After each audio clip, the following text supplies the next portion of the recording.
Y listo, ya conectó. Hola chicos, bienvenidos a todos, ¿cómo están? Hola, hola, ¿cómo estamos? Ya afortunadamente estamos en una, si mi memoria no me falla, esta es la cuarta transmisión. Cuarta transmisión. Cuarta transmisión que tenemos, y bueno, yo nuevamente muy honrado, muy contento de estar con ustedes, con Williams, con Aide, en esta nueva transmisión que tenemos un tema muy interesante, muy importante, y yo creo que muy actual, que era importante darle el peso adecuado. Pero ustedes, ¿cómo están? ¿Qué tal están el día de hoy? Sí, yo me encuentro bien, no sé, William. Oh, Estamos experimentando nuevas plataformas, así que si se llega a cortar, por favor, nos mandan un pequeño mensaje. Que no somos... Pero, pero claro, quiero agradecer, antes de seguir, quiero agradecer a la persona que me hizo el favor el día de ayer de estar conmigo experimentando en esta plataforma para que pudiéramos hacer bien. Así que, Tom, si estás viendo esto, muchas gracias por el apoyo. Muchas gracias. total, infinitas gracias, porque sí, digo, ya afortunadamente no nos tardamos 1267 horas como en las transmisiones pasadas. Vamos mejorando, eso me da muchísimo gusto. Y bueno, qué padre que estemos por acá. Hoy, pues, nos concierne un tema que empezamos a esbozar la semana pasada, en la plática pasada al respecto de los mitos de la psicología, y que consideramos que es un punto muy importante a trabajar, que lleva por nombre, mi querido Williams, ¿cómo se llama nuestra conversación del día de hoy? Bueno, la conversación del día de hoy se llama Psicología en tiempos de COVID-19. El día de hoy vamos a ver unos temas muy curiosos. Tenemos un invitado especial. Muy especial. Muy especial, el cual nos va a enseñar algunas diapositivas, nos va a mostrar su postura, una postura muy interesante. Ahorita vamos a empezar a abarcar ese tema. Y nosotros vamos a empezar a hacer aportaciones a partir de la psicología. ¿Va? Así que, pues, bienvenidos a todos y vamos a darle la bienvenida a nuestra invitada de honor, Rosalba, Rosalba o Ros, que la queremos mucho. Ros, bienvenida el día de hoy a esta transmisión. Muchas gracias. Buenas noches, chicos. Buenas noches a todos nuestros seguidores de Facebook. Bueno, pues aquí estoy acompañándolos. Es un honor para mí que sea yo tomada en cuenta y les agradezco mucho. Chicos, mucho gusto. Chicos que nos están siguiendo en la red social, esperemos que sea un tema que les sirva mucho, que sea de su agrado y que se lleven un poquito, por lo menos un poquito, para que podamos vislumbrar la vida desde otro enfoque. Bien, mi nombre es Rosalba Rodríguez Rodríguez, su servidora es psicóloga y es tanatóloga. Fui invitada cordialmente por ustedes y por lo tanto les agradezco profundamente esta invitación. Y bueno, hoy la vida nos ha cambiado. Nos ha cambiado, ha trastocado fibras muy importantes. Estamos con el enemigo invisible, ese enemigo que necesita tener nombre, y este nombre para que le demos una imagen y saber contra qué o quién estamos enfrentándonos. Bien, a partir del 2019, finales de diciembre de 2019, las noticias nos empiezan a bombardear. ¿Sí me escuchan? Sí. Sí. Perfecto. Nos empiezan a bombardear, ¿no? Nos dicen que hay un virus en China que está generando un problema en la salud.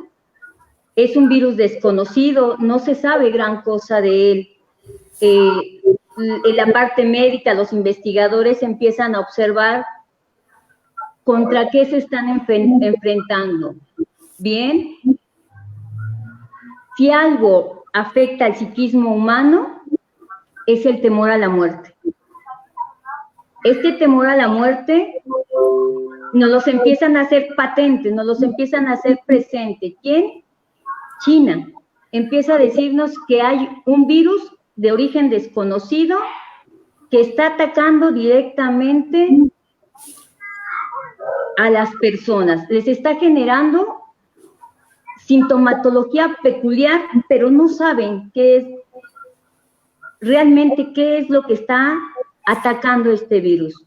Se empiezan a dar algunas situaciones de ver que se están presentando problemas en la respiración y que estos problemas en la respiración están causando un problema en los pulmones. Los pulmones tienen una ramas alveolares, y estos alveolos son los que nos hacen que se pueda captar el oxígeno. Entonces, las personas tienen que ser hospitalizadas. ¿Por qué?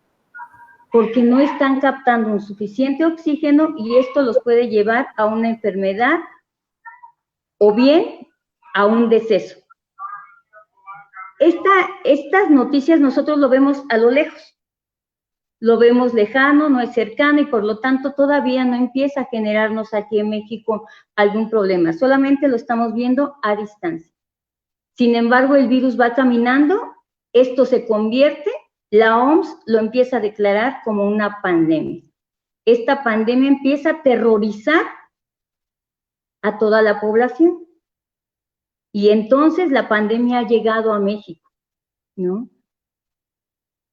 Profesionales de la salud, profesionales en la cuestión del psiquismo humano, se empiezan a dar a la tarea de ver que solamente no está afectando una parte biológica, sino que está también afectando una parte psíquica. Sin embargo, el COVID no solamente está afectando una parte biológica, una parte psíquica, está afectando una situación social, una situación económica, una situación política, ¿no? Entonces, esta enfermedad nos vino a trastocar en muchas fibras. Entonces, va a ser tocado de una manera multidisciplinaria, cada quien desde la postura y desde su conocimiento. Entonces, desde mi conocimiento, desde mi postura, podremos entrar a ver cómo vamos a abordar los psicólogos, los tanatólogos para ayudar a quién, a estas personas que ya han sido alcanzadas por el COVID. Bien, ¿qué tenemos que hacer? La persona tuvo que darle una forma. Este objeto, hacerlo presente y entonces ahora lo conocemos como un coronavirus, ¿no? Entonces ya vemos esta imagen redonda con pequeñas espículas que generan una corona y entonces ya le damos forma. Ya sabemos cuál es el enemigo, cómo es. Bien, ahora ya lo conocemos, estamos mediante las noticias informándonos constantemente. Entonces, ahora vamos a ver desde el área tanatológica cómo podemos abordar, cómo podemos acompañar y darle un apoyo emocional a estas personas que están siendo alcanzadas. Por lo tanto, les voy a hablar de unas generalidades de lo que es la tanatología. ¿Me podrán auxiliar, Tania, con la presentación, por favor?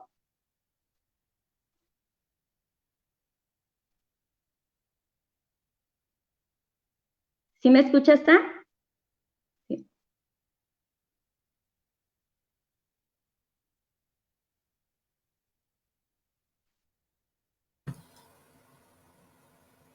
¿Está?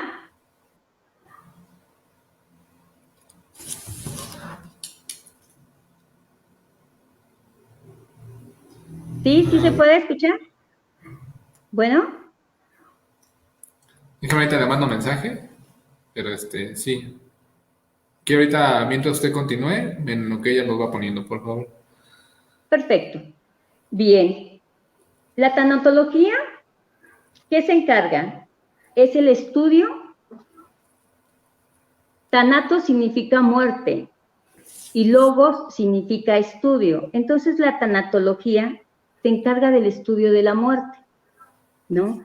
Y asociamos a muerte pues a algo, la pérdida física de un ser querido o la pérdida física de mi propia persona, ¿no?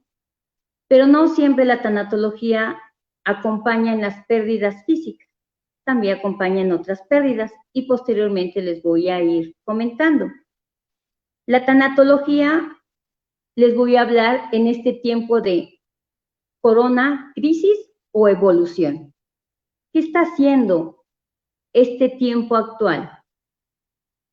Nos está dejando una crisis indudablemente y por lo tanto es importante conocerla. Crisis, entendemos que es un cambio en cualquier aspecto de una realidad. La crisis va a ser inestable y sujeta ¿a qué? A una evolución. Los cambios críticos, aunque previsibles, tienen siempre algún grado de incertidumbre en cuanto a su reversibilidad o grado de profundidad. ¿Qué es lo que está pasando en este momento? Nos está generando una incertidumbre constantemente, es una enfermedad desconocida, por lo tanto, ¿qué genera? Incertidumbre. ¿Por qué? Porque no sabemos cómo se va a comportar. En unos países se ha comportado de una manera, en algunos otros diferente. México no ha sido la excepción. Estamos bombardeados en este momento de noticias masivas. Todas las noches tenemos al doctor Gatell que nos dice cómo ha evolucionado, cuál es la tasa de personas que se infectan, ¿no? Entonces, todo esto nos va generando incertidumbre. No faltan en las redes sociales que nos suben videos de cómo los hospitales se están saturando, que las personas no las están atendiendo de manera inmediata. Entonces se está sobresaturando el servicio de una atención. Esto nos genera entonces una crisis. ¿Por qué? Porque está atentando contra mi seguridad, contra mi vida. Por lo tanto, actualmente esto me genera conflicto, me está generando angustia, me está generando estrés, ¿no? Entonces, las crisis que nos va a traer el COVID-19 puede ser una crisis en la vida o en la salud, en una situación política, social, económica y etcétera, chicos. ¿De acuerdo? Ahora, ¿cómo vamos a abordar nosotros los tanatólogos en estas crisis, ¿no? Contemplando que el ser humano se maneja en 4 esferas. Es un ente biológico, es un ente psicológico, es un ente social y es un ente espiritual. En estas 4 esferas, nosotros vamos a manejar desde el área tanatológica a este sujeto sufriente. Bien, entonces, si estoy sufriendo, ¿estoy ante qué? Ante un duelo. ¿Y qué es un duelo? Es un proceso activo de la pérdida de qué? Puede ser de mi salud, puede ser de un ser amado o incluso de un hecho significativo. Estoy perdiendo algo que no es tangible, ¿no? Las pérdidas no solamente van a ser tangibles, como es la pérdida de un familiar, la pérdida de un ser querido, llámese papá, hermano, mamá, hijos, porque me ha tocado observar de manera directa cómo se está destruyendo familias completas.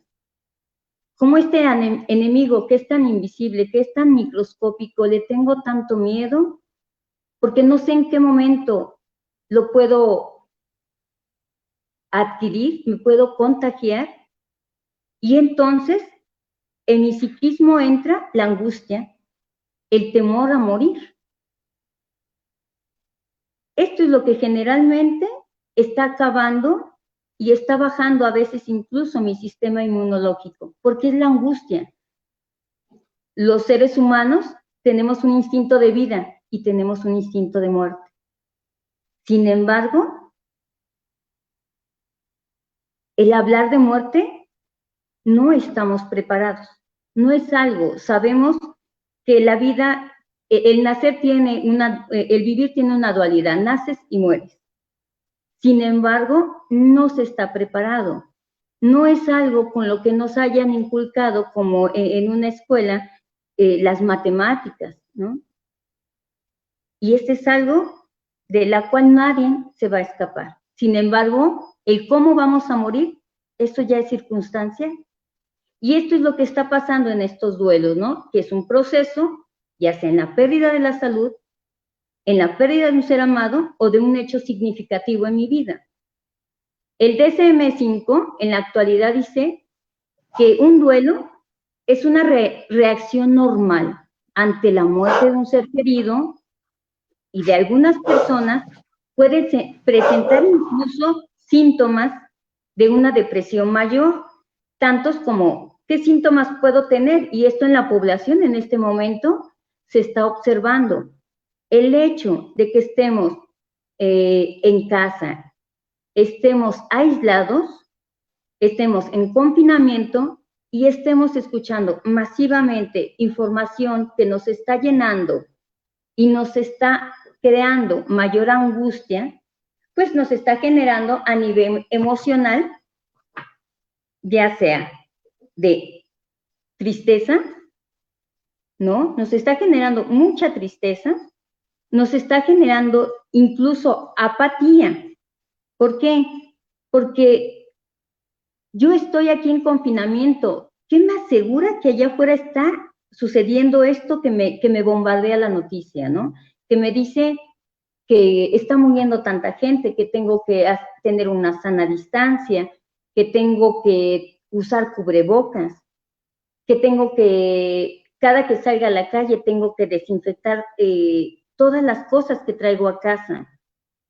Hacer rituales que antes no hacíamos, ¿no? Y todo esto nos está generando incluso enfado, impotencia o insensibilidad, porque ¿cuántos hemos visto?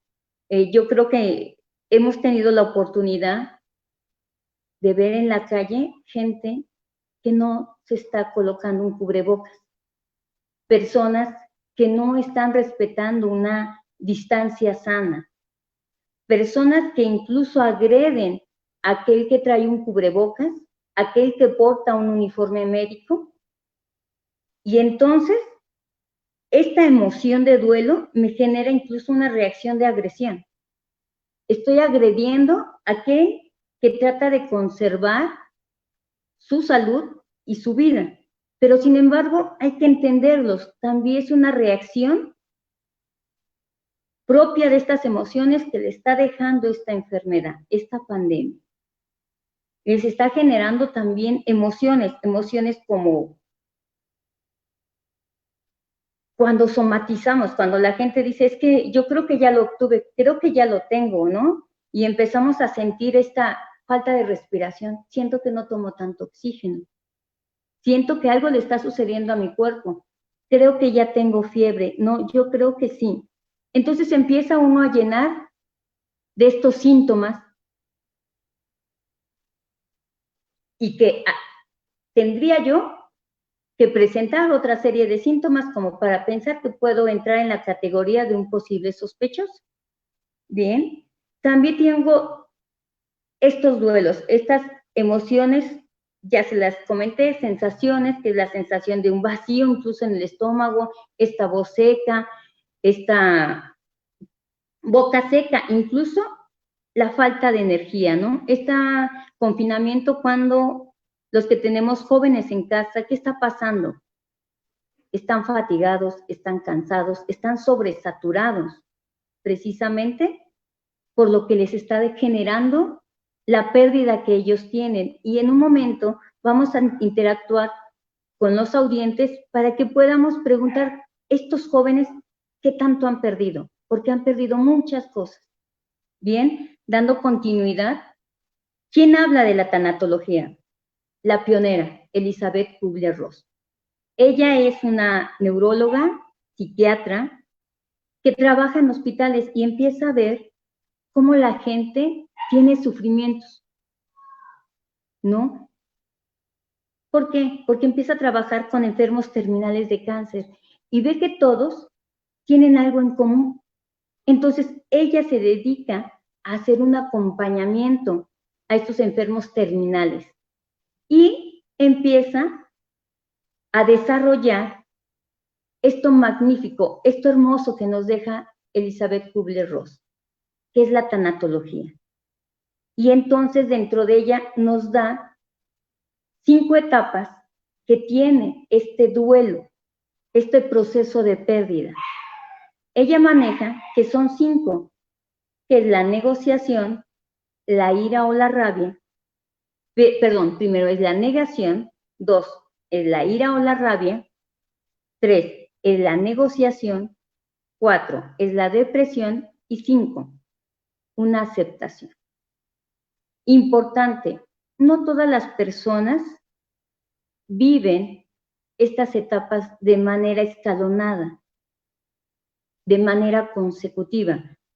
Estas etapas no son necesariamente en este orden. Se pueden vivir en diferentes órdenes e incluso se pueden vivir conjugadas, ¿no? No necesariamente las vamos a vivir de manera ordenada. ¿Por qué una negación? Este es el primer mecanismo de defensa que tiene el ser humano, ¿no? Mi yo está siendo afectado y entonces utilizo un mecanismo de defensa, que es un mecanismo primario, que sería la negación, ¿no? ¿Qué pasa en la negación? Hablando de COVID. Se los comento, tengo la oportunidad de trabajar en el área clínica, en un laboratorio clínico. Nosotros vemos pacientes en el día a día. Y si esta enfermedad me está anunciando que es una posible muerte, si mi sistema inmunológico no está bien reforzado, tengo la posibilidad de la muerte. ¿Por qué?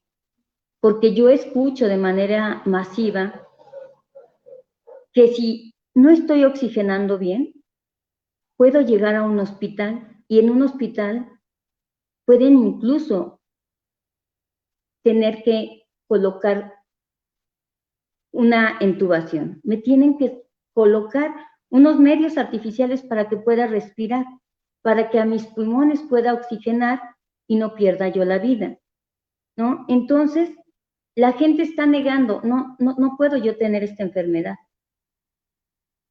No, entonces soy incrédula o incluso me empiezo a angustiar demasiado. Y esta angustia me va a generar un pensamiento obsesivo, ¿no? Hijos, es que si me hubiera cuidado, es que si no hubiera salido a la calle, es que si le hubiera dicho a mi familia que creyeran en esta enfermedad que existe y tal vez esto no estaría pasando, ¿no? Empiezo a negar el evento. Puedo presentar ira o rabia y entonces preguntarme, ¿por qué yo? ¿Por qué tengo que sufrir esto, no? Esto es injusto para mí si yo soy una buena persona, si yo obro de buena forma, soy empática con mis semejantes, no le hago mal a nadie. Puedo incluso, si es que la gente pueda tener un dogma, una creencia religiosa, llámese Dios, llámese como le quieran llamar, pueden incluso reclamarme, pueden decirle, ¿por qué me mandas esto a mí si yo soy un buen cristiano? Vamos a encontrar otra etapa, que es la negociación. La negociación habla de que hay culpa. Pues bueno, sí lo tengo. Ya acepté que ya derribé este mecanismo de negación. Está bien, aquí está presente. Hay culpa en mí, hay culpa en el otro. Puedo decir que la culpa la tiene tal familiar, tal amigo, tal amistad, porque salí a formarme a las filas enormes del banco. Hay culpa porque me fui a formar a las filas de Little Caesar, de Kentucky, de Domino's, ¿no? Donde no respetaron una situación de una sana distancia. Y bien pude haber ahí adquirido y me pude haber contagiado.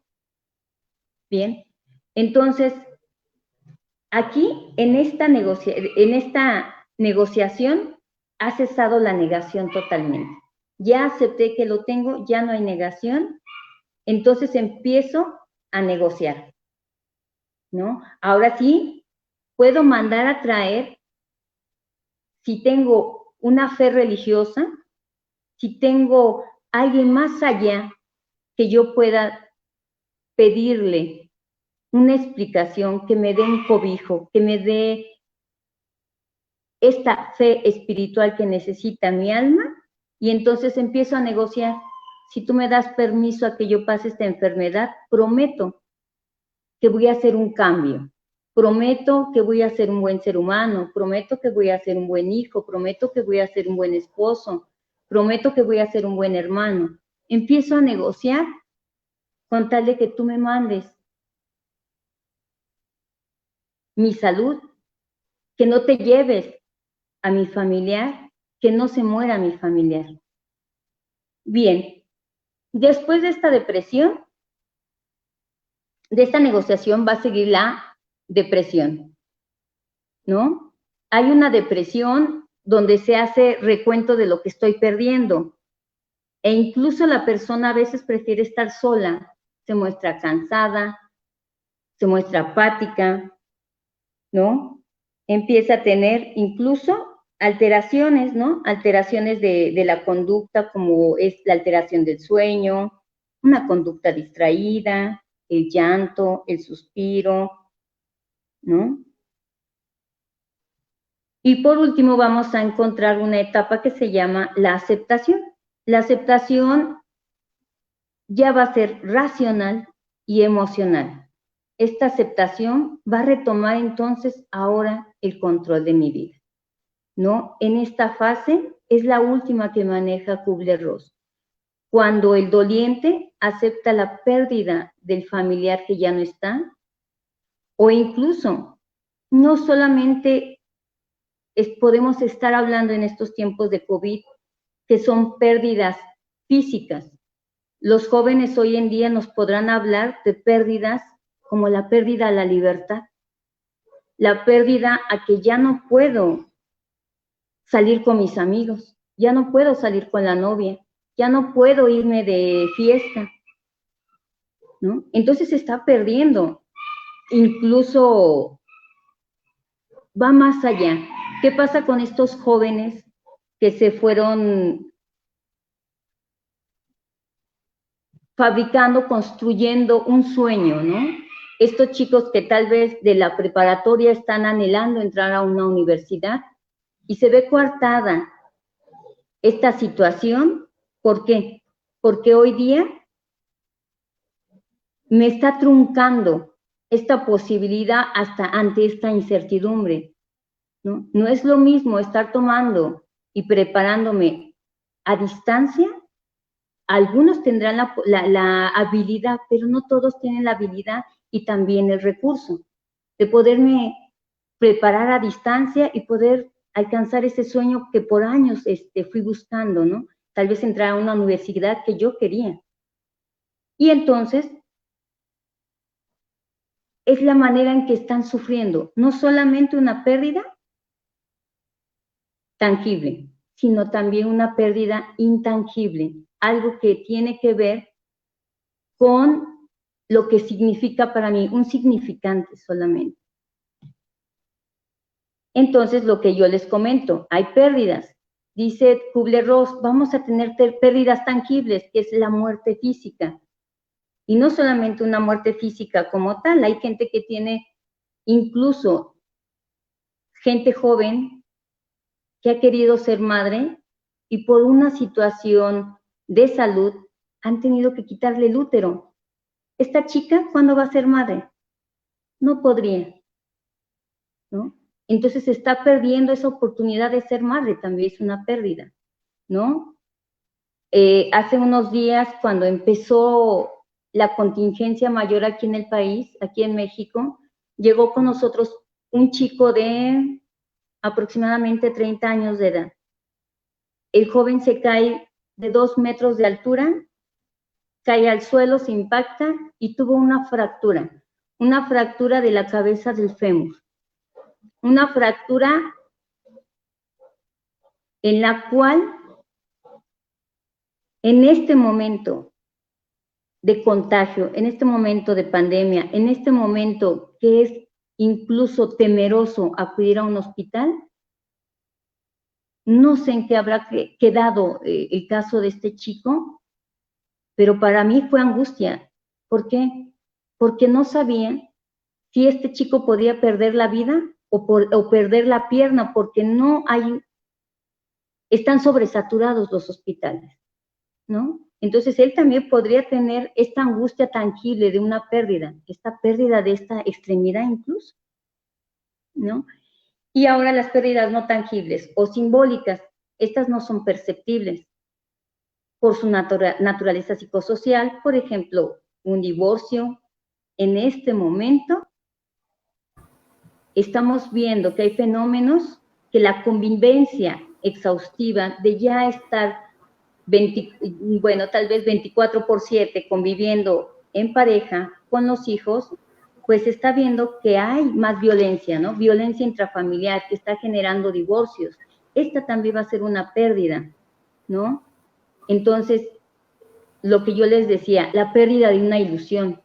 Los jóvenes van a tener y están teniendo pérdidas de ilusión de entrar a cierta escuela, de estar conviviendo con los amigos, ¿no? Y a esto de la convivencia yo le llamaría una pérdida a la libertad de tránsito, porque todos estamos teniendo esta pérdida, estamos restringidos, no podemos visitar lo que generalmente acostumbrábamos visitar, ¿no? Por lo menos hay gente que dice, bueno, hoy extraño hasta el cine, no puedo ir a distraerme y tener un momento recreativo tal vez, ir a nadar, ir a hacer algún ejercicio. Lo estoy perdiendo por esta libertad de tránsito que me está generando esta enfermedad.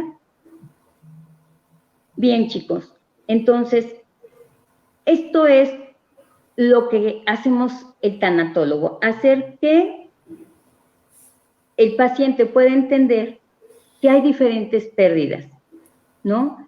De una manera general, quise contextualizar qué tipo de pérdidas es la que trabaja el tanatólogo. ¿Qué hace el tanatólogo en este apoyo? Pues va a apoyar a enfermos terminales, a la familia, a la sociedad, a los duelos complicados y a la ruptura de proyectos existenciales. Esto es lo que hacemos realmente el tanatólogo. ¿Qué tipo de abordajes hacemos? Desde la consejería, desde el acompañamiento y desde un apoyo. En la consejería es desde qué siente, qué piensa, qué dice y qué hace la persona que sufre. El acompañamiento, desde empatizar con el doliente, desde meterme y caminar con él, ponerme sus zapatos y caminar con él. Es imposible que nosotros podamos sentir y decirle, te siento, entiendo tu dolor. Solamente él lo sabe. Él sabe lo que vive. Nosotros, en un discurso de empatía, tenemos que acompañarlos, ¿no? ¿Y cómo vamos a acompañarlos si hay personas que no logran externar qué necesitan, ¿no? Es difícil. ¿Por qué? Porque en este momento hay un reacomodo. Nosotros tenemos cierta resiliencia, cierta capacidad para afrontar ciertas pérdidas, ciertos duelos. Pero cuando ya no puedo, entonces es cuando están aquí los profesionales. Sería un psicólogo o un tanatólogo que pueda ayudarlos a superar estas pérdidas. Es importante, chicos, que siempre nosotros en este hacer como tanatólogos, siempre respetemos que será a su tiempo, a su ritmo y a su espacio. Nosotros no podemos adelantar a un paciente a que viva estas etapas del duelo, porque siempre va a ser a su tiempo, a su ritmo y a su espacio. Nosotros tenemos que ir caminando juntos con ellos. Ser ese bastón, este bastón de que te presto mi hombro y te ayudo a caminar. Bien, y entonces voy a hacer una pregunta, chicos, para que podamos abrir a las preguntas que se puedan surgir en las personas que nos están siguiendo en este momento. Me gustaría que los que nos están acompañando se puedan preguntar, ¿qué te quitó el COVID? Si tienen algo ahí donde anotar, una hojita, en su celular, utilizando estas nuevas formas de conexión,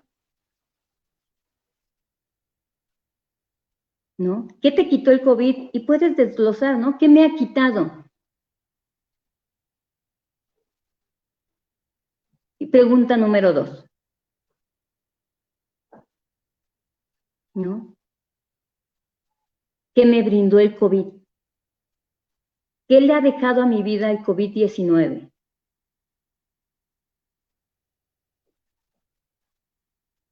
¿No? Y es por eso que entonces voy a manejar el coronavirus como un tiempo de crisis o un tiempo de evolución. ¿Será una crisis o será una evolución? Y entonces, no sé si ustedes gusten, salvo lo que ustedes me indiquen, chicos, si empezamos con algunas preguntas que ustedes quieran realizar, reflexionándonos. ¿Corano, crisis o evolución? ¿Qué estará dejándonos en este momento el COVID?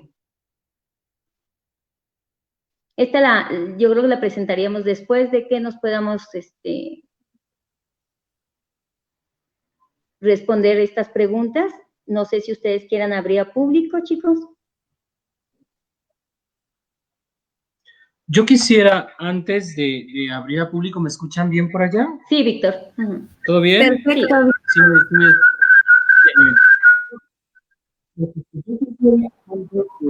Sí, de abrir un poquito los comentarios al público. Sí. Primero que nada, agradecerte, en verdad, Rosalba, tu presencia el día de hoy en esta quinta transmisión que tenemos, porque realmente creo que esta parte es muy importante, sobre todo empezar a perderle el miedo a hablar de la muerte.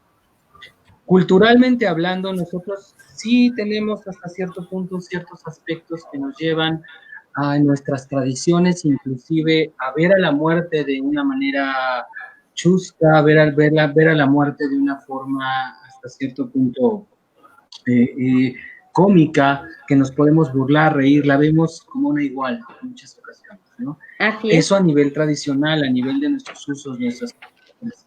Pero también eso refleja mucho la forma que a nosotros nos cuesta mucho trabajo abordar el tema de la muerte, de nuestra propia mortalidad y de la muerte de un ser querido, o inclusive del término de una etapa, porque realmente la cuestión de cierre nos cuesta mucho trabajo. Si sufrimos la pérdida de un familiar de forma física, al mismo tiempo podemos sufrir el cerrar una etapa, como es terminar una etapa escolar, como es terminar una relación, como es terminar algo dentro de nuestra vida. Siempre nos es difícil hablar de los cierres.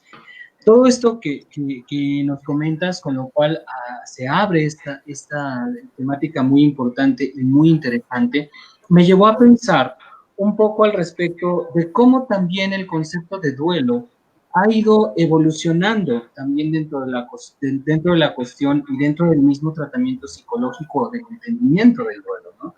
Porque anteriormente podemos pensar básicamente que el duelo es uno.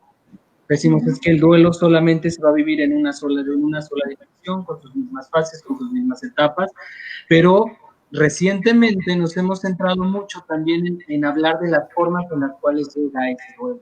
¿no? Teorías muy contemporáneas al respecto de la psicología hablan de lo que son los tipos de duelo, hablan de lo que son los duelos súbitos o los duelos anunciados, que sí varían mucho lo que son las etapas. Y yo creo que eso es muy importante dentro del desarrollo de esta temática, principalmente cuando nos referimos a COVID. No vivimos el duelo de la misma manera cuando este duelo se viene anunciando. Cuando nosotros vamos viendo, por ejemplo, si tenemos un familiar enfermo, si nosotros vamos viendo cómo se deteriora ese familiar con el paso de los meses, con el paso de los años, nuestro proceso de duelo no va a ser el mismo que a que en la mañana lo entubaron, en la noche me entregaron sus cenizas y ya no supe nada de él. Entonces tenemos formas distintas en las cuales entramos a este duelo. Y esas formas distintas también van variando estas etapas, van variando la intensidad de nuestros procesos emocionales, van variando la forma en la que vivimos estos procesos de duelo y que yo creo que también complementan mucho las preguntas que están presentes en este momento. ¿Qué te quitó el COVID o qué te brindó el COVID? El hecho de pensar al COVID en estas dos dimensiones, es decir, posiblemente sí perdí a un familiar, pero también me está brindando una posibilidad de introspección, o me está brindando una posibilidad de revalorizar mis hábitos, o me está brindando una posibilidad de entender mi vida de otra manera, de abrirme campo, de abrirme posibilidades que quizá no había explorado, explorar talentos que quizá no tenía, explorar capacidades o habilidades que yo creía que no poseía, ¿no?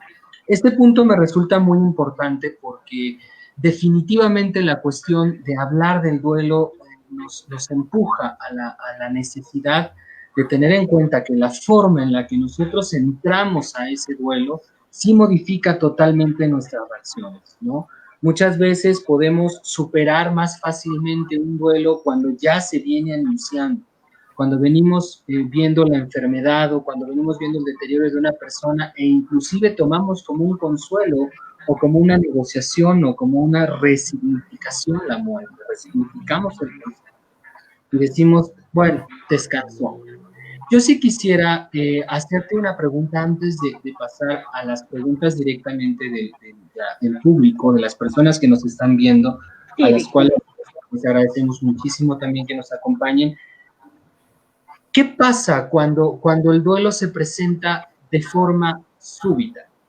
¿Qué pasa cuando hoy está bien, hoy tosió, mañana empezó con fiebre, 2 días después me entregan una urna con cenizas? ¿Qué pasa emocionalmente? ¿Qué pasa psicológicamente con ese ser, con esa familia? ¿Qué pasa en esas cosas? Obviamente, este sería una pregunta, es muy importante porque en este momento estamos observando que esta es la generalidad, ¿no? Bien lo dices, Víctor, en el enfermo terminal es un proceso, me va anunciando que se va, ¿no? Y me da tiempo de elaborar, me está dando este tiempo, la misma enfermedad me está dando la oportunidad de elaborar que me voy a despedir. Cuando sucede el deceso, entonces ya tuve la oportunidad de ir elaborando mi propio duelo, ¿no? Sin embargo, incluso, ¿no? Es agradecer que ya no está sufriendo, que se ha ido, ¿no? Y ya es agradecer que no está sufriendo. Sin embargo, el COVID, ante esta pérdida inmediata que no está uno esperando, empieza a mover un sinfín de emociones y entonces vamos a tener incluso duelos complicados, ¿no? Porque no estás preparado. Estos duelos que también sufren estos padres, por ejemplo, de los 43, se vuelven duelos complicados. ¿Por qué? Porque no estaba anunciado, porque no estaba previsto. Aquí es empezar a trabajar, ¿no? todos tenemos capacidades diferentes, esta capacidad de resiliencia, esta capacidad de poder afrontar en este momento este evento, ¿no? Aquí es donde los trabajadores de la salud mental tenemos que tener esta convicción de preparación constante, de formación constante para que nosotros podamos darle estos recursos, porque ellos en este momento están descobijados, desprovistos de esta persona, de este familiar que se ha ido, ¿no? Que ni siquiera me dio tiempo de decirle adiós. Y entonces nosotros como psicólogos, darle estas herramientas para que él pueda elaborar este duelo. Porque si algo es cierto, en la mañana me dijo que le faltaba el aire, pasó el tiempo y se necesitó hospitalizar, llega a hospital y ¿qué crees? Entubado. ¿Y qué crees?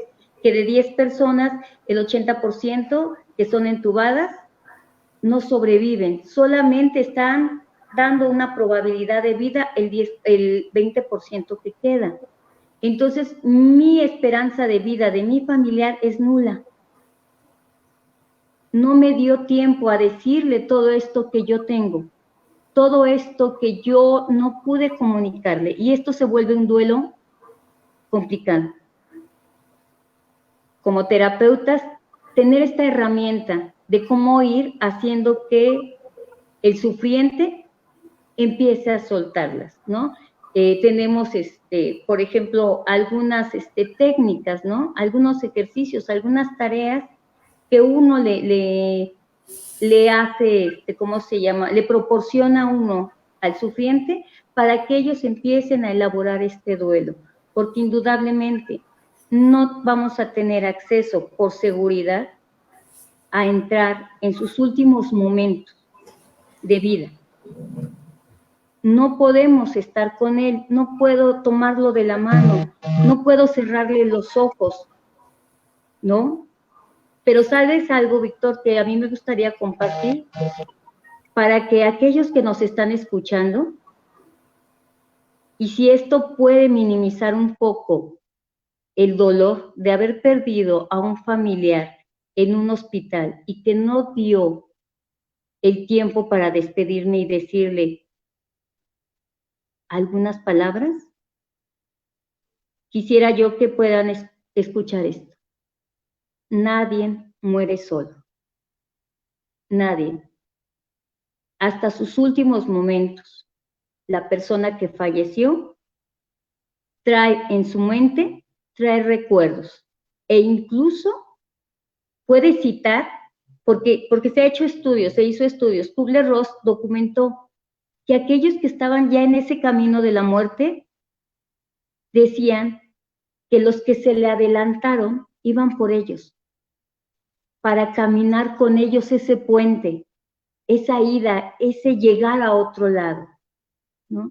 Y nosotros, acompañar a estos dolientes, hacerles resignificar que su familiar no murió solo. Hubo quien lo fue a acompañar. Entonces, si esto les llena de consuelo, les puede incluso sentirse sin menos tristeza, es que no se fueron solos, se fueron acompañados, ¿no? No sé si esto pueda responder un poquito a la pregunta, Víctor.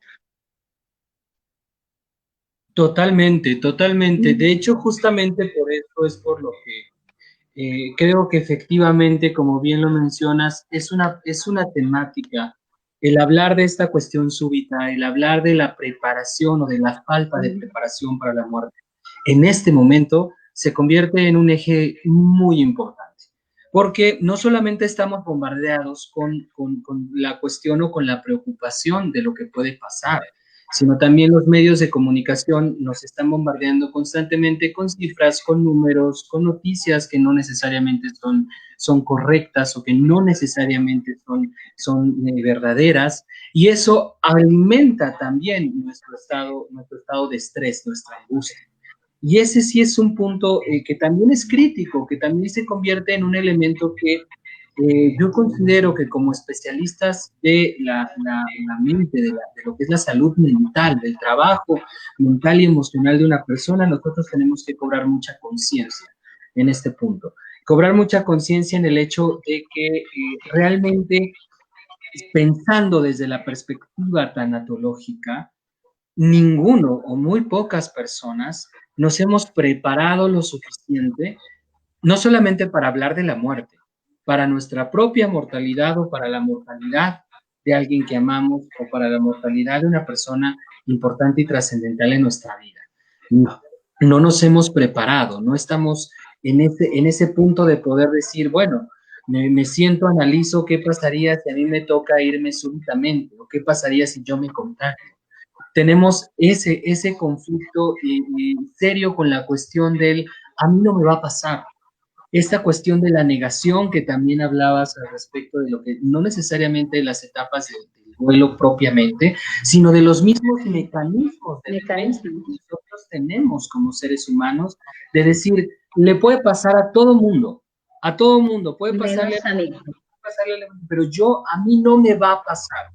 Y a mí no me va a pasar porque pues yo no voy a salir, yo no me voy a exponer no es algo que le puede pasar al 70% de la población, pero yo soy ese 30% que se va a salvar, porque tenemos muchas ideas enraizadas socioculturalmente, inclusive hasta desde la perspectiva de, en mi historia, en mi cuento, en mi vida, pues yo soy el protagonista.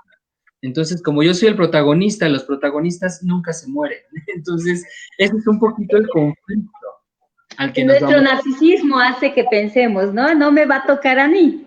Exacto, y ese es justamente el punto importante que nos coloca realmente en un punto de riesgo. Nos coloca en un punto de riesgo porque esta situación es una pandemia. No estamos hablando de una gripa que empezó en mi casa y que como todos nos apapachamos, nos queremos mucho y somos muy cercanos, nos estamos pasando el bicho unos con otros. No, estamos hablando de algo que es macrosocial. Y al ser macrosocial, que está afectando no solamente a nuestro país, sino a muchos países en el mundo, estamos cayendo en esta situación de que tenemos una alta probabilidad de contagio. Y esa alta probabilidad de contagio nos confronta, yo considero que con un primer conflicto.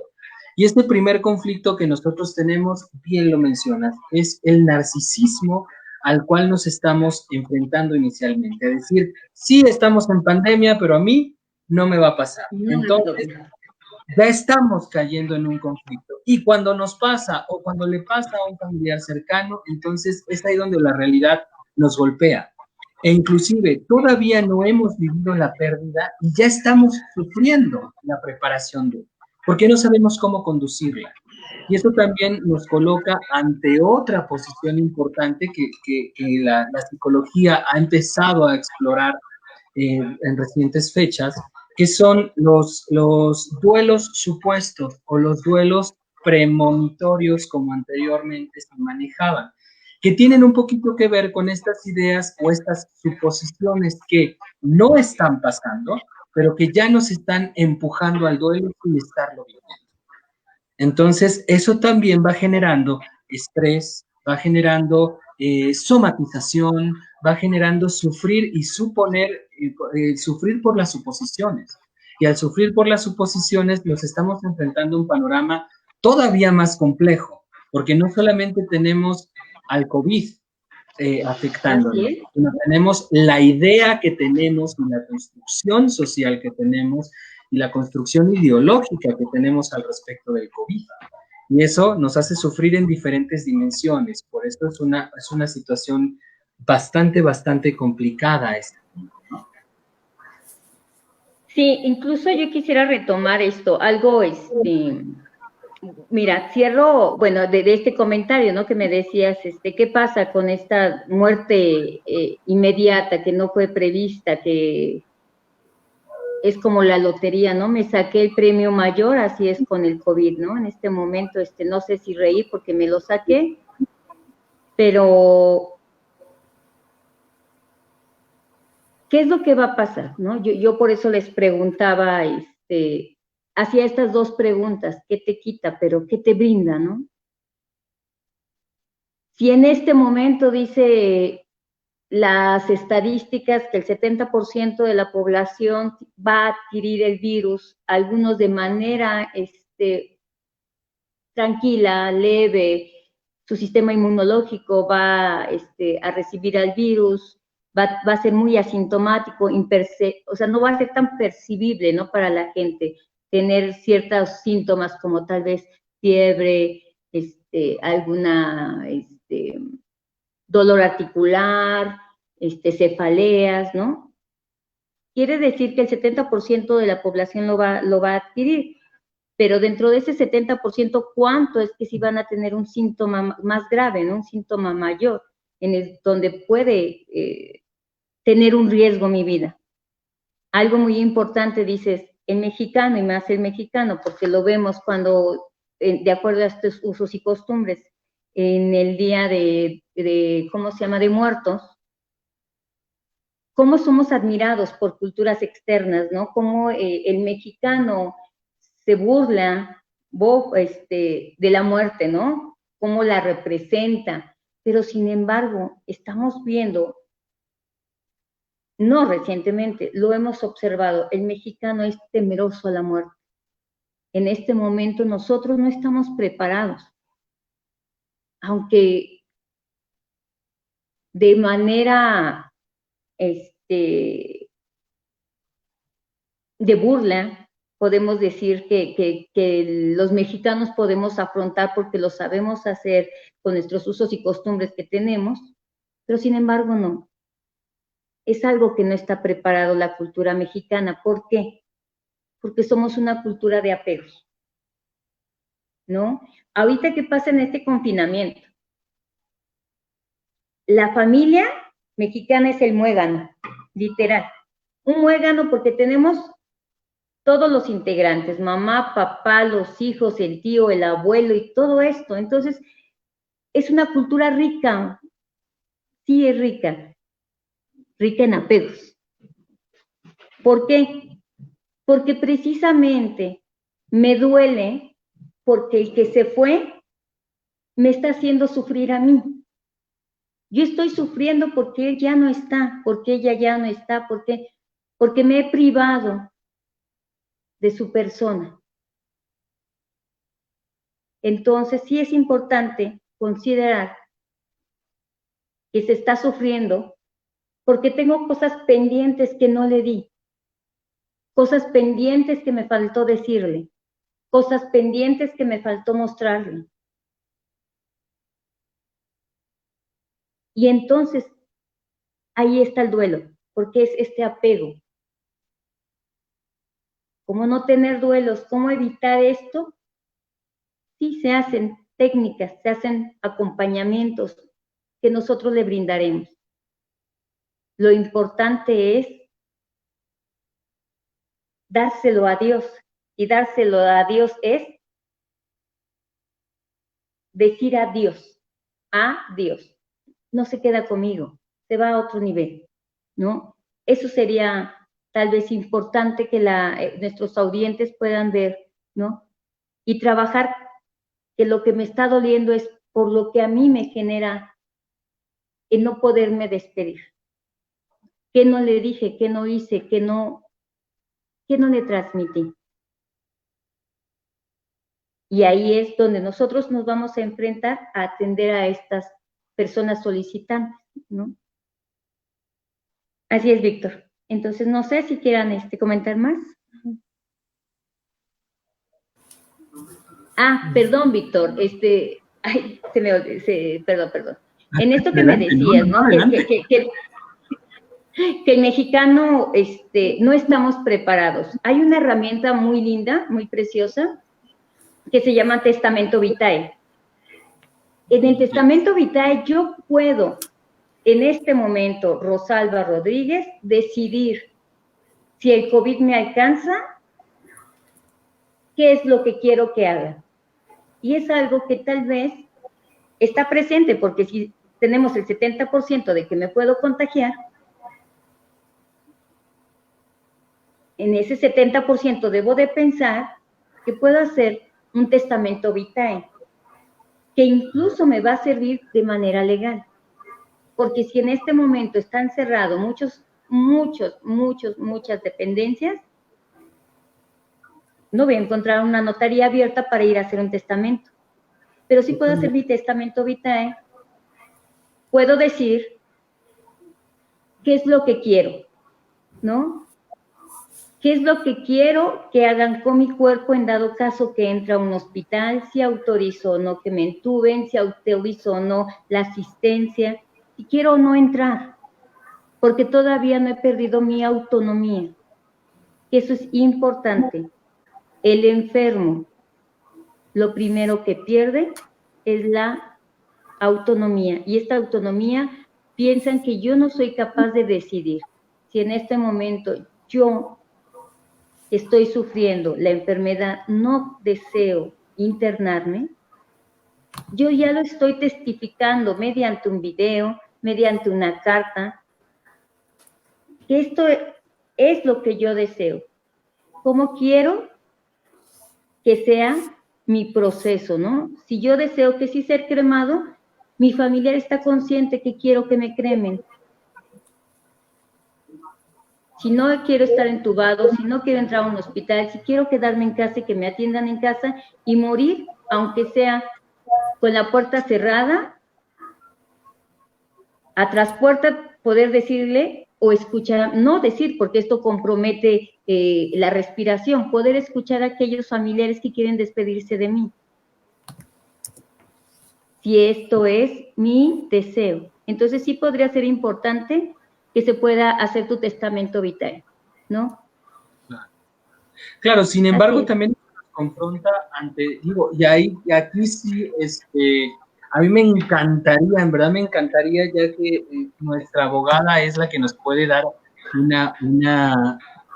algo más profundo, ¿no? Enriquecernos mucho en este aspecto, porque, por ejemplo, esto que mencionas del testamento vitae, la cuestión de la voluntad, la cuestión de lo que se puede hacer, en este momento, ¿qué tanto entra la legalidad ahí? Porque, por ejemplo, la cuestión de no llevar a un familiar que sabemos que está contagiado, o el no permitir que se le creme, inclusive sé que hay hospitales donde ya ni siquiera están pidiendo o sea, es que te va a entregar las cenizas y se acabó, ¿no? E inclusive eso también, en términos de la aceptación de la muerte, el hecho de que no existan, por ejemplo, ceremonias fúnebres en este momento, que no se les permita tener este proceso completo como lo hemos hablado, del duelo, del desapego, de ver a la persona. Digo, lo vemos inclusive hasta en el reino animal, ¿no? Vemos que cuando un miembro de un grupo, sobre todo el ser humano, que es un ser sociable, y vuelvo a decirlo como lo digo cada conferencia, ya lo sé de tener hartos a todos, pero lo siento, la psicología es psicología social, somos seres sociales. Estamos envueltos en un entorno, y al estar envueltos en ese entorno, somos de ritos, somos de ceremonias, somos de quién cobija el cuerpo, quién lo limpia, cómo ponemos la caja, las velas, levantar la cruz. Tenemos ritos específicos enraizados en nuestra cultura que en este momento se están rompiendo, que en este momento no se puede. Entonces, ahí yo sí quisiera entrar un poquito en términos de la legalidad, Aide, no sé si nos puedas apoyar en ese aspecto. ¿Qué pasa con esta cuestión? O sea, ¿es válido un testamento vitae? ¿Cuál es el peso que tiene a nivel de legalidad? O inclusive, ¿qué tanto poder tengo yo de decisión como enfermo? Por ejemplo, decir, no voy, no le hablen a la línea COVID, no le hablen al sector salud, no voy, me quedo en mi casa. ¿Qué tan riesgoso es exponernos a esta cuestión también a nivel de salud? Porque soy un foco de infección en ese punto. Estoy poniendo en riesgo la vida de mi familia, estoy poniendo en riesgo la vida de mis seres que comparten el mismo espacio conmigo, me guste o no me guste. Entonces, ¿qué tan legal es esta cuestión? Alejándonos un poquito de la cuestión ética o moral, ¿qué tan legal es? Está apagado tu micrófono. Ahí está. Sí, bueno, pues en cuanto a la legalidad, es algo que está válido, que incluso, como el mismo nombre lo dice, ¿no? Ya es un testamento que es de por vida y que tú hiciste en tus plenas facultades mentales, a pesar de que hayas tenido alguna cuestión médica o esta situación, algo que va a seguir presente. Sin embargo, la cuestión que me salta es lo que tú dices, ¿no? ¿Qué tan válido es que una persona que esté enferma diga, no voy, me quedo en casa? Aquí sí, si me pides mi punto de vista, alejándome de la ética y de la moral, yo creo que es válido, está bien, es su punto de vista y es lo que él quiere. Lo podemos ver en cuestiones, o más bien en estas comunidades en donde pues no llega bien la información y de pronto pues dicen, no lo tengo, cuando saben que sí lo tienen y no van al médico y no llaman, y pues empieza a generar un foco de contagio ahí y es muy delicado, ¿no? Ahora, yo aquí quiero retomar una nota que salió hace unos 2 meses, justo cuando empezaba esto del brote, de un blog, ¿no? De un blogger, que de pronto este blogger, ¿qué hace? ¿Qué sucedió con él? Pues resulta que a él le dicen, tienes COVID, ¿no? Y dice, vamos a estarte monitoreando y no sé qué, es venezolano, no es mexicano el tipo, entonces, a mí sí me causó mucha incomodidad el hecho de que él se tomara la atribución de, bueno, sí, estoy ya aburrido, me voy a ir a hacer súper, y se fue a hacer súper a la colonia Roma, una cuestión de infección horrible, ¿no?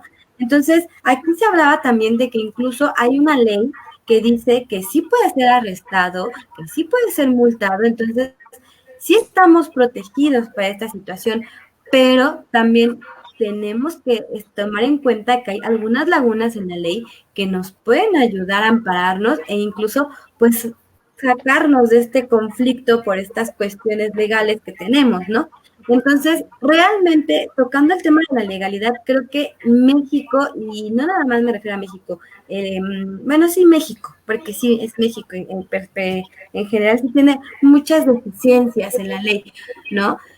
Porque vamos a otros lugares donde, bueno, no quiero el tema mucho, pero vamos a otros lugares, no sé, en Europa, si tienen un toque de queda, si hay de que no pueden salir, si te multan, y esta situación, y aquí en México no podemos porque los derechos humanos te están protegiendo, entonces si te hacen el toque de queda, están vulnerando tu libertad, están diciendo, más bien rompiendo tu libertad de expresión, tu libertad de libre tránsito.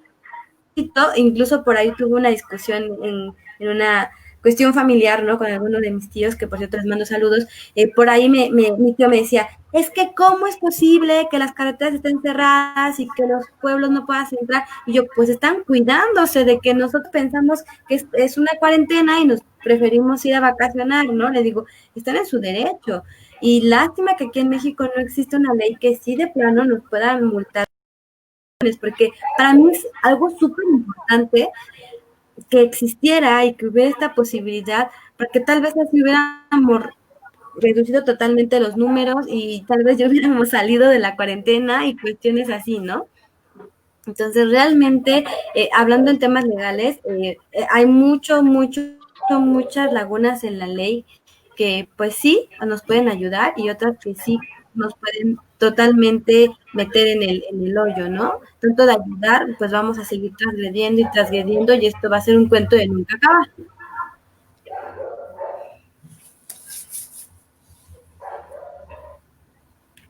Bueno, ese es mi punto de vista. Y bueno, no sé qué más quieran comentar de las personas que nos están viendo, alguna duda. Por ahí me gustó mucho, voy a compartir el comentario de la pregunta que tú hiciste, Rosalba, donde decías ¿qué me dejaba el COVID, ¿no? Entonces, esta respuesta me encantó y quiero compartirla, que dice, me ha dejado evolución, ¿no?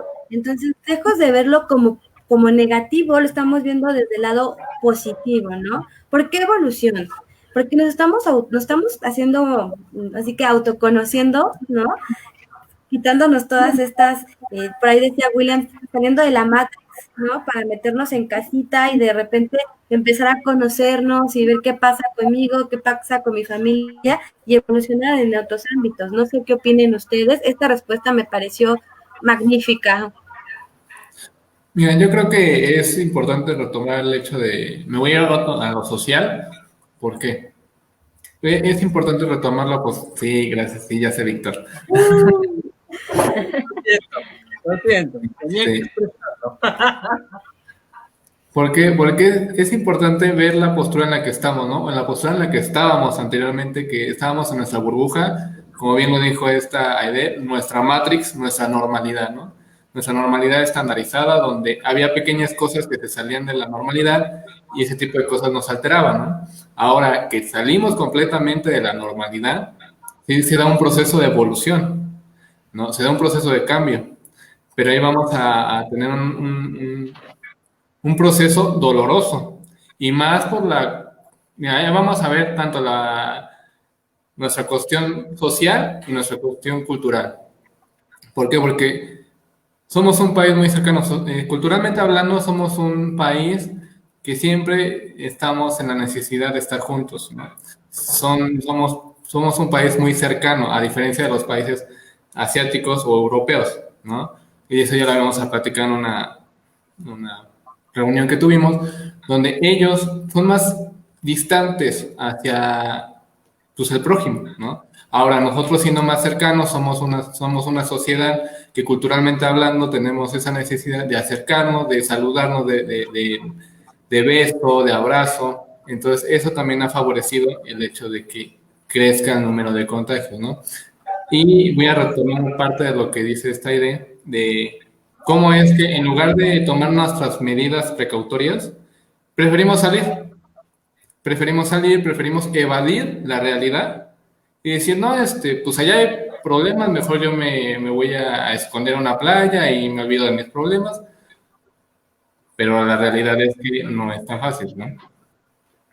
Seguimos o tenemos esa idea de querer estar en ese pensamiento mágico, ese pensamiento idealista de que no me va a tocar, a mí no me va a pasar, yo soy el personaje principal, no creo poder morir, ya he pasado por otras cosas y no ha pasado nada, ¿no? Entonces seguimos en esa fantasía, encerrados, y pues, la única forma de salir de esa fantasía, a lo que yo he podido ver a partir de personas que yo los he escuchado decir, no, pues es que no está pasando nada, lamentablemente son los golpes de realidad, donde algún conocido, algún cercano se enferma y pues lamentablemente tienen que ver todos esos procesos que están ocurriendo, ¿no?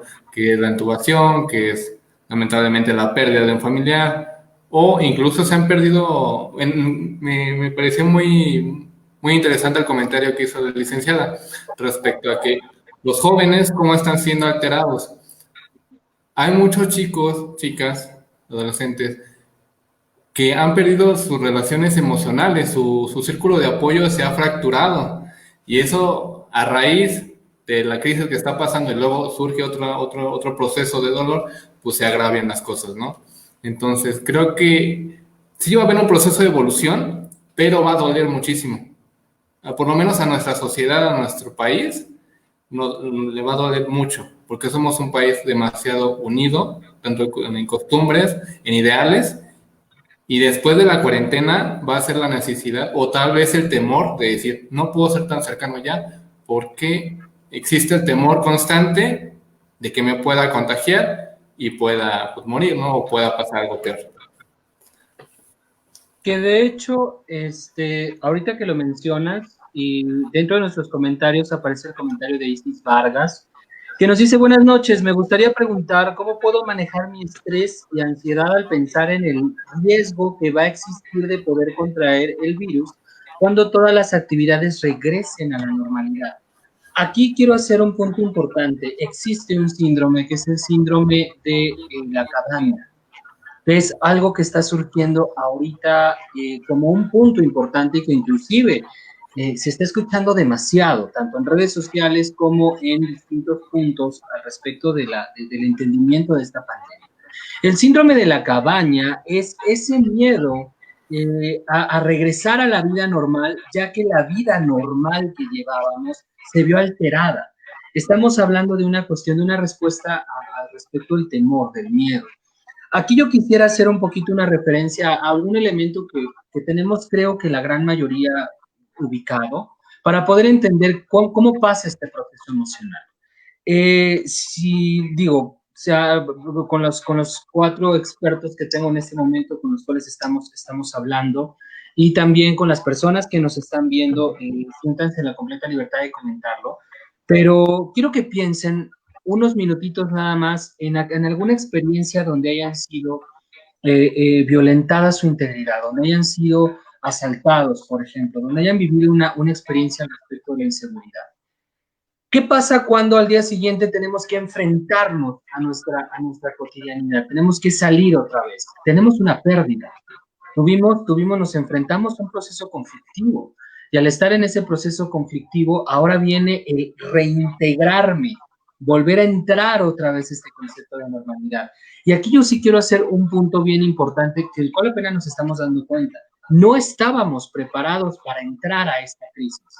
No estábamos preparados para el confinamiento, no estábamos preparados para pasar meses dentro de casa, no estábamos preparados para hacer nuestras actividades en línea.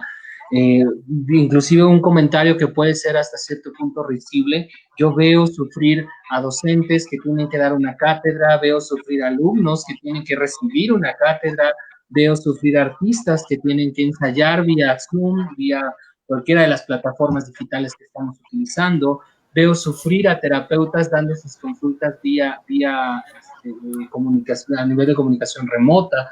Entonces, todo esto a lo que nos estamos enfrentando, no tenemos una preparación. Nadie nos dio una preparación como no corro, no grito, no empujo en una situación de sismo, por poner un ejemplo que tenemos relativamente próximo. No nos prepararon para vivir. Tampoco nos estamos preparando para salir de esta situación. Sin embargo, yo creo que aquí sí tenemos en cuenta, tenemos que tener un punto bien importante. Este es el momento perfecto para empezar a prepararnos para regresar a la normalidad. Porque empezar a prepararnos representa enfrentarnos a una situación nueva. Representa enfrentarnos a una cosa importante. El virus no va a desaparecer solamente porque el semáforo nos marque en verde. Eso es algo que tenemos que tener en claro. Una situación de salud a esta magnitud a la que estamos viviendo tarda. Va a tardar años inclusive en regularizarse la situación. Puede haber riesgo de reinfección, riesgo de recontagio, riesgo de contagio.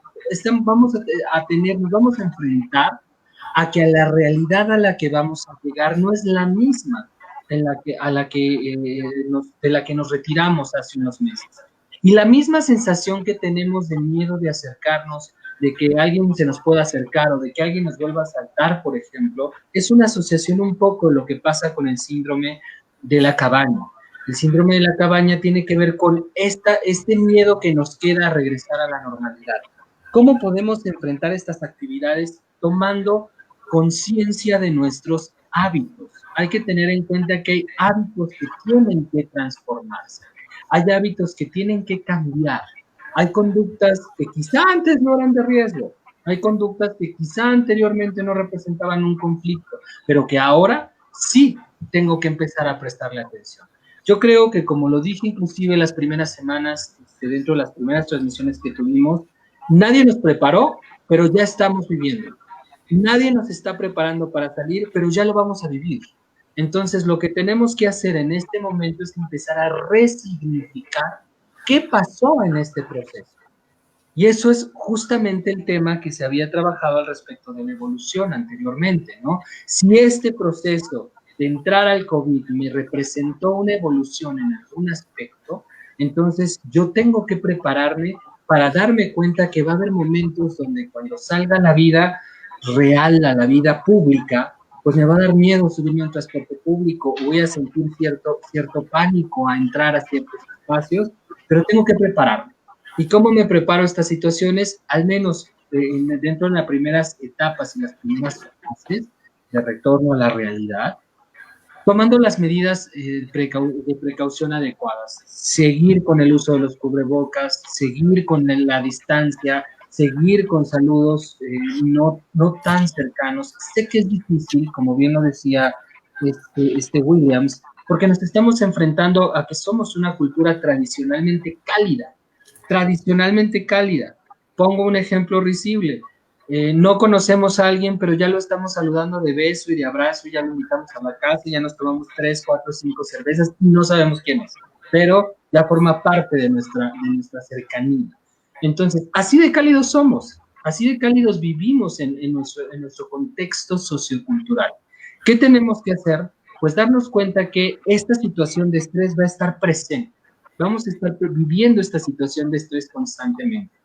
Yo creo que es una buena oportunidad para darnos cuenta que nuestra salud mental tiene que ser un eje vital de nuestra vida, un eje esencial de nuestra vida. Ya el psicólogo no tiene que ser el doctor, ya el psicólogo no tiene que ser el que solamente ve a las personas que están locas, no. Yo creo que este es el momento en el cual tenemos que empezar a resignificar la labor de los especialistas de la salud mental y también de que nosotros nos demos esta posibilidad de entrar en esta realidad dándonos cuenta que nos va a costar trabajo, que evadir no va a ser una respuesta sana, que tenemos que tomar todas las medidas de precaución porque esta situación está complicada y tenemos que aprender a vivir con esas complicaciones a partir de transformar los hábitos que pueden ser perjudiciales, ¿no? Esto es un punto importante a ese comentario y esa pregunta que me resultó bastante interesante.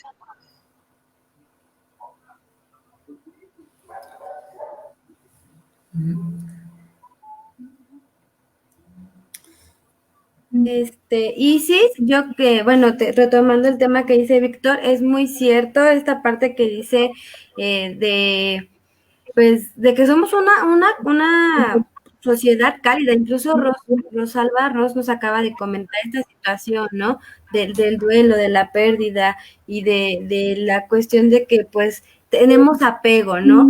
Y tú haces la pregunta muy importante que habla sobre el estrés y la ansiedad, ¿no? Del riesgo de contraer el virus, ¿no? Por las actividades que regresan a la normalidad. Creo, y por ahí lo comenté con William en la tarde, justo antes de iniciar la transmisión, que esto ya es una enfermedad con la que vamos a tener que aprender a vivir.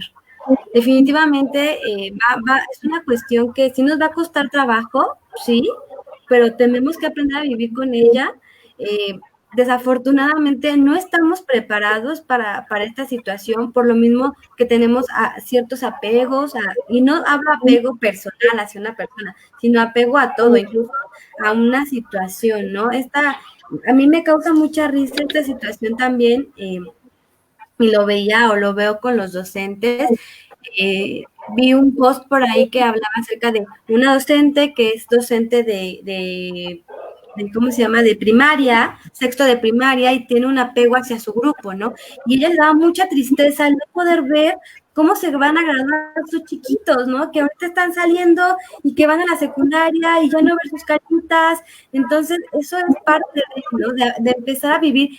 Esta palabra suena muy curiosa y le he escuchado decir tanto a Víctor como a William, como a Rosalba, esta nueva normalidad, ¿no? Esta nueva normalidad, ¿de qué estamos hablando? Esta nueva normalidad, ¿qué nos vamos a enfrentar a esta nueva normalidad, ¿no? Entonces, creo que todos entramos en este momento de estrés, de ansiedad, y pues una mejor manera de que tú lo puedes manejar es, primero que nada, dejar de ver tantas noticias alarmistas.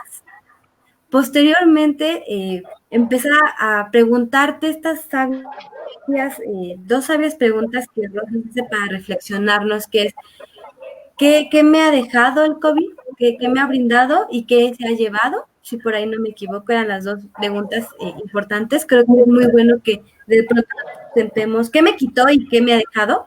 Entonces, de pronto es muy bueno que tú las retomes y estés como analizando y empezar a cuestionarte, no tanto ni a estresarte tanto por esta nueva normalidad, sino como que empezar a dejar que fluyan las cosas, porque yo creo que esta situación se vivió igual cuando surgió el SIDA, cuando surgió la peste negra, entonces de pronto nos toca a nosotros en una era en la que estamos súper bombardeados de información, que mucha es falsa, mucha es verídica, entonces son cosas que suceden. Por ahí nos hacen otra pregunta, voy a compartirla, Carla. ¿Ok?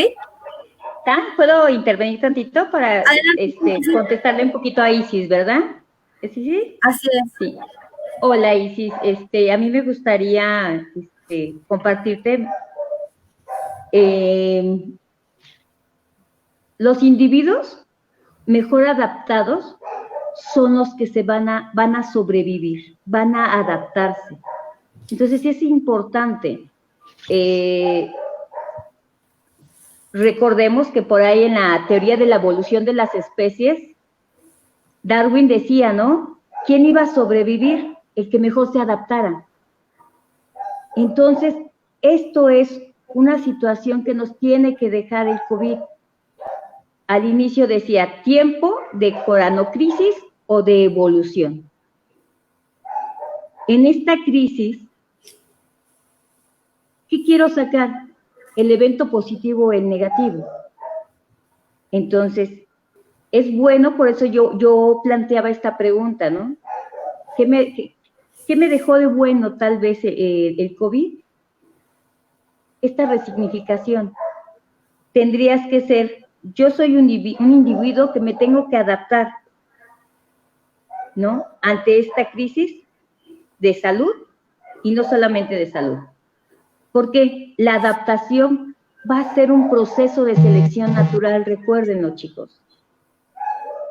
Entonces, en este proceso de selección natural, yo me tengo que ir adaptando desde cómo modificar mis situaciones de hábitos alimenticios, mi situación de relación interpersonal, mis situaciones, ¿cómo se llama?, de relación como ser humano, como hijo, como amigo, como hermano. Tengo que hacer una adaptación.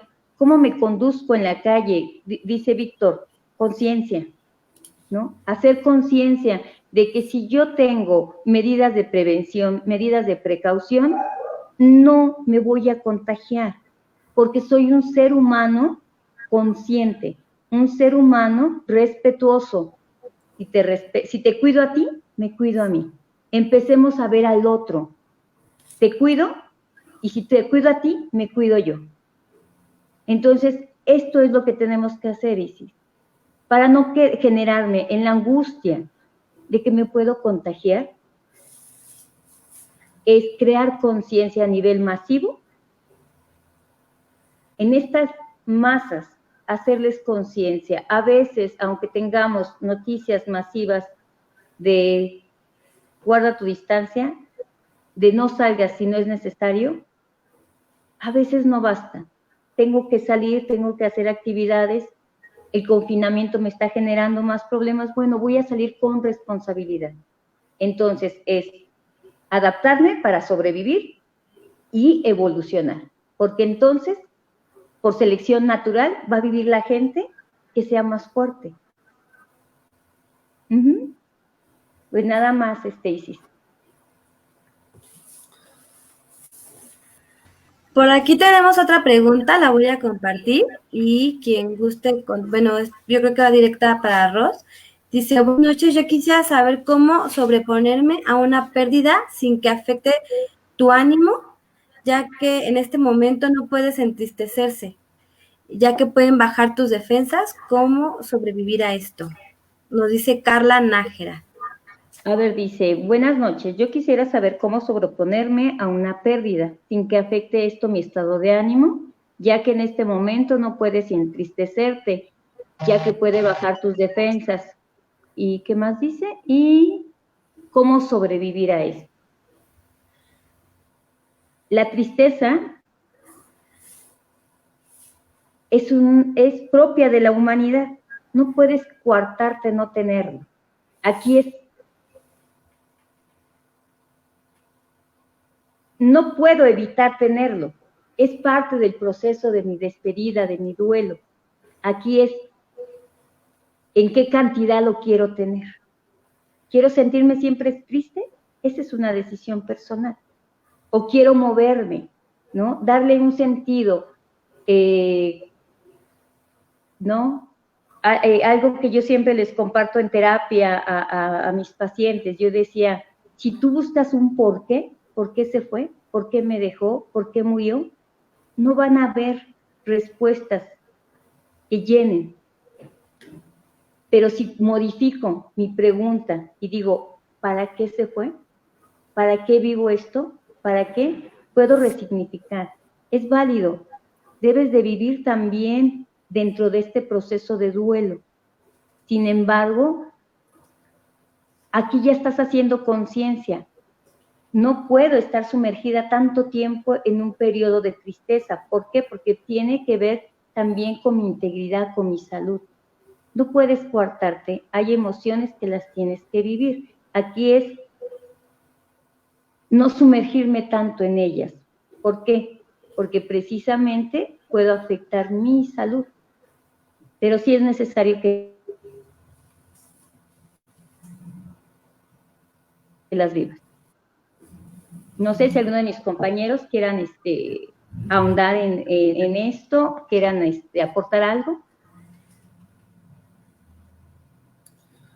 Bueno, sí es interesante, me gustaría enfatizar, yo creo que puede ser una respuesta para las dos, y va relacionado con lo que me parece que dijo esta Aide, con lo de las noticias, el bombardeo y todo este manejo, este flujo de información que debemos de entender que somos la sociedad más conectada actualmente, ¿no? En cuestión de información somos los que tenemos la mayor capacidad de flujo de información. Y esto se ha vuelto tanto a favor como en contra. ¿Por qué a favor? Porque estamos al pendiente, al tanto de los sucesos que se van dando en la vida, pero en contra, ¿por qué? Porque nos hemos dejado llevar, hemos dejado que ese tipo de noticias manejen o alteren nuestros estados de ánimo, generando ansiedad, generando conflictos, generando pánico, lo cual, como dice esta Carla Nájera, altera nuestro sistema inmune, ¿no? A nivel somático, todos sabemos o tenemos conocimiento respecto a que según nuestro estado de ánimo va a ser nuestro estado inmune. Como dice esta Carla, si nosotros nos entristecemos, nos alteramos, estamos en un estado de ansiedad, nuestro sistema inmune también se va a ver alterado. Nos va a volver más frágiles ante una posible enfermedad o ante una posible situación. Con esto no quiero tratar de decir, sean felices y van a estar bien. No, porque no es tan fácil. No, todo es un proceso. Cómo manejarlo. Una muerte, como lo dijo la licenciada, tiene pasos, tiene un proceso.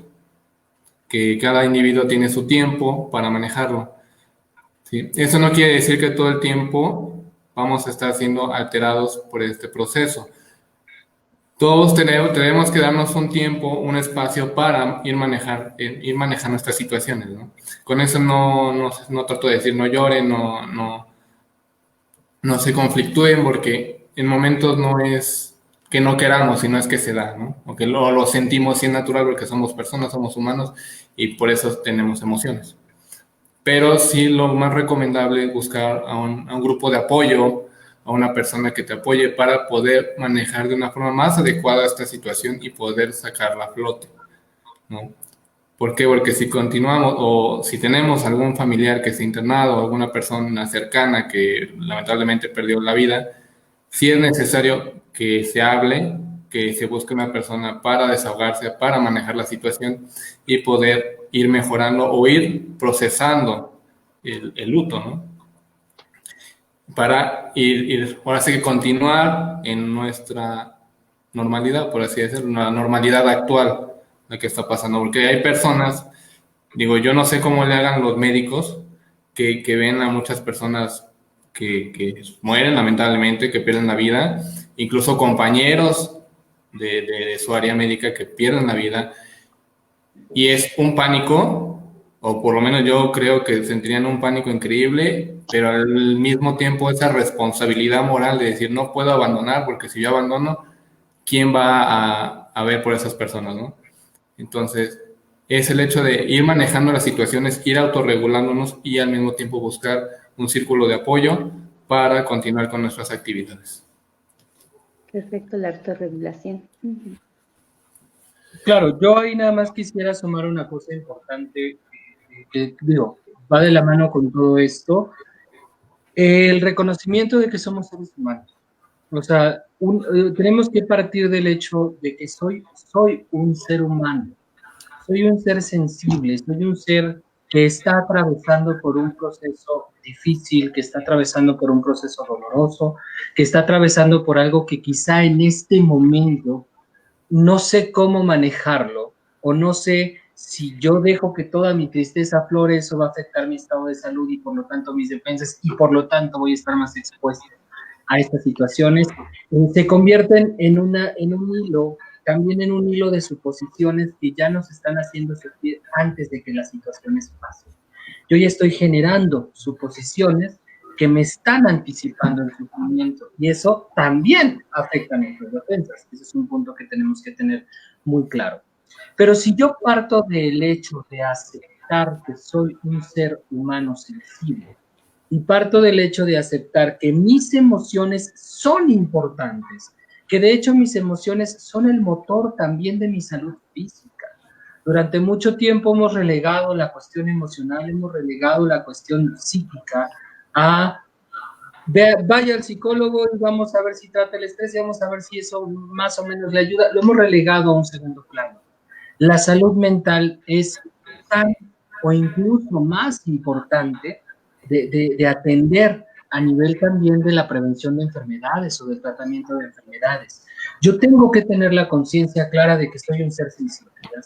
Al tener la conciencia clara de que soy un ser sensible, entonces en algún momento, quizá no ahorita, porque en este momento mi salud está de por medio, pero sí tengo que aprender a reconocer que existen personas en mi entorno que son personas de apoyo. Ya lo decía la licenciada Rosalba, ella lo ponía en un ejemplo al respecto de la muerte. Nadie muere solo. Totalmente de acuerdo, pero también eso aplica para la vida. Nadie vive solo. Ninguno de los seres que estamos transitando por este mundo vivimos solos. Nosotros tenemos que tener la libertad, la confianza, la apertura para acercarnos a estas personas que son nuestros principales apoyos y buscar la forma. Quizá no voy a poder descargar mi duelo completo en este momento. Quizá en este momento mi prioridad, mi preocupación o mi enfoque está puesto en otro lado. La autorregulación en este momento va a ser muy importante. Pero autorregularme no quiere decir saturarme o bloquear mis emociones, porque son dos procesos completamente distintos. Si yo me voy a autorregular, tengo la conciencia clara de que soy un ser sensible que tiene derecho a sentir. Y no solamente que tiene derecho a sentir, sino que tiene derecho a desmoronarse en algún momento. Y que tiene derecho a permitir que sus emociones afloren. Pero si en este momento no me es posible hacerlo, ok, recurro a las personas con las cuales cuento, recurro a mis personas de apoyo, recurro a momentos donde yo pueda, como una pequeña olla express, empezar a dejar salir mis emociones, poco a poco, poco a poco, poco a poco. Y en el momento en el que yo ya esté en una posición distinta, en el momento en el que quizá las circunstancias hayan cambiado, que el entorno sea o esté propicio, esté en un momento propicio, ya podré yo enfrentar mis emociones. ¿Para qué? Para darme cuenta que al ser un ser sensible y al tener derecho a expresar estas emociones, si yo no las expreso, si yo no las manifiesto, entonces las voy a dejar atrapadas. ¿Y qué pasa con las emociones que se quedan atrapadas? Quiero que tengan un ejemplo como si fuera esto una corriente de agua cristalina y limpia. Así son nuestras emociones. Son como agua que está fluyendo. Si yo las atrapo, esa agua se pudre, esa agua se muere.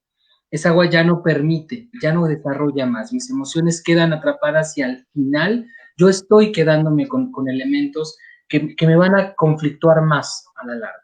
Entonces, sí, quizá en este momento no puedo expresarme como yo me gustaría, pero eso no quiere decir que tenga que permanecer fuerte, porque eso también es un conflicto muy importante. El tengo que ser fuerte, completamente. Si en este momento la autorregulación nos apoya en ese sentido, también tenemos que tener en cuenta que hay momentos donde tenemos que dejar que nuestras emociones fluyan, porque al fluir nuestras emociones estamos sanando nuestro proceso físico, estamos sanando nuestro cuerpo, nuestra mente, nuestras emociones en todos los aspectos, ¿no? Eso sería como un punto importante a complementar. Ahorita que te estaba escuchando, Vic, me hiciste recordar o me hicieron recordar esta parte de la autorregulación y de decir que somos seres, de reconocernos como seres humanos, seres que sienten. A este actor que tiene una obra que se llama Vivir, que es Odín Dupeirón, y justamente Ross, que es una de las personas con las que la fui a ver, me va a dar la razón. Él decía esta parte que rescato mucho de la obra y que claro, yo cada que siento como estas emociones atrapadas, yo lo recuerdo y lo traigo a mi vida y digo, no soy una piedra, ¿no? Se vale sentir, se vale desmoronarse, se vale llorar de coraje, se vale llorar de alegría, se vale sentir, ¿no? Sí, es muy bueno autorregularse, es muy bueno saber y reconocer esto es lo que esto es mi emoción, esto es lo que estoy sintiendo, pero ahora vamos a manejarlo de otro lado, esto no me sirve. Bueno, un ejemplo muy claro, y yo sé que esta persona que siempre me lo dice me está escuchando, yo siempre que me ponía muy ansiosa o estresada, lloraba, ¿no? Lloraba. Entonces esta persona me dijo, oye, ¿y de algo te sirve llorar? Entonces tú dices, no, ¿no? O sea, sí se vale sentir, pero también se vale autorregularse, decir, pues tiene razón, ¿no? De nada me sirve llorar cuando estoy enojada, de nada me sirve llorar cuando estoy estresada, si no me va a ayudar a concentrarme y a sacar adelante la situación, ¿no? Entonces, es muy importante esta parte de la autorregulación y qué bueno que lo sacaron a flote. ¿Hay alguna otra cosa que quisieran anexar o de los que nos están viendo, alguna pregunta que tengan por ahí? Yo quisiera, si me lo permiten, dar un giro un poquito estamos en un punto muy rico de la plática, ya hasta fui por una pequeña taza de café, que aquí pueden apreciar que es el tamaño de mi cara, prácticamente. Estamos en un momento, y agüita por allá, y agüita. Ya tendremos la posibilidad en algún momento, y antes que otra cosa suceda, yo sí quisiera invitar a la licenciada Rosalba que por favor nos proporcione su número de contacto o sus redes sociales donde podamos contactarla o donde los que nos escuchan puedan contactarla por alguna duda o alguna consulta que quieran hacerle o que necesiten inclusive hacerle en este momento. ¿Se los dicto? ¿Se los puedo dejar? Sí, de hecho, no puedo tomar notita para que aparezca ahí en pantalla. Ahorita que ya nos estamos profesionalizando en esto de las transmisiones. Así es. Ajá. Mi número es 55 33 99 70 52. Bien, les voy a comentar. ¿A mí qué me dejó el COVID? No. Una de los 5 etapas que maneja Kubler-Ross termina con la aceptación. Y entonces, yo, Rosalba, siempre les digo que yo anexaría una más. Entraría Víctor Frank cuando nos habla de encontrar un sentido de vida, ¿no? Y entonces, después de esta aceptación, ayudarles a los sufrientes, a los dolientes, a tener o encontrar su sentido de vida. Y entonces, Rosalba, de manera humana, de manera profesional, su sentido de vida es precisamente esto, ¿no? Apoyar. Apoyar, empatarme con mi semejante que es otro ser humano. Y en este abrazo ante su dolor, ¿Qué es lo que estoy haciendo? Chicos, importante, pueden buscarme, pueden llamarme, podemos hacer una llamada y yo los acompaño de manera gratuita. El COVID a mí me dejó que puedo ayudar a un semejante, ¿no? En este momento es tiempo de unirse, tiempo de apoyar, y qué mejor manera, ¿no? Está el abogado que puede auxiliar en estas cuestiones legales, estará, no sé si puedan invitar en algún momento un economista, ¿no? Que nos hable de qué hacer con nuestras finanzas, ¿no? Al sociólogo que nos va a hablar de cómo, ¿no? Desde sus conocimientos, de cómo nos tenemos que ir moviendo, cómo van a ser hoy nuestras formas nuevas de socializar, ¿no? Y nosotros, ¿no? Nosotros en esta parte de profesionales de la salud mental y del acompañamiento desde la parte tanatológica, yo les hago una cordial oferta. Pueden llamarme, no hay costo. Este es el momento de unificar, de crecer y de apoyarnos como seres humanos, ¿no? Entonces, mi número está proporcionado, pueden llamarme y puedo irlos acompañando. Habrá herramientas que pueda irles dejando para que ustedes vayan realizando y vivir el duelo, porque si no se vive, se puede complicar y hacer duelos patológicos.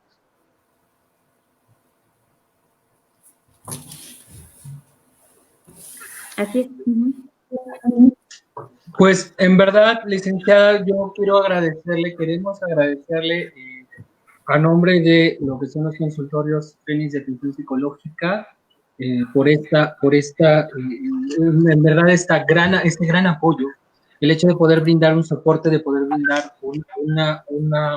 un apoyo, un seguimiento, e inclusive la cuestión de que sea totalmente gratuito.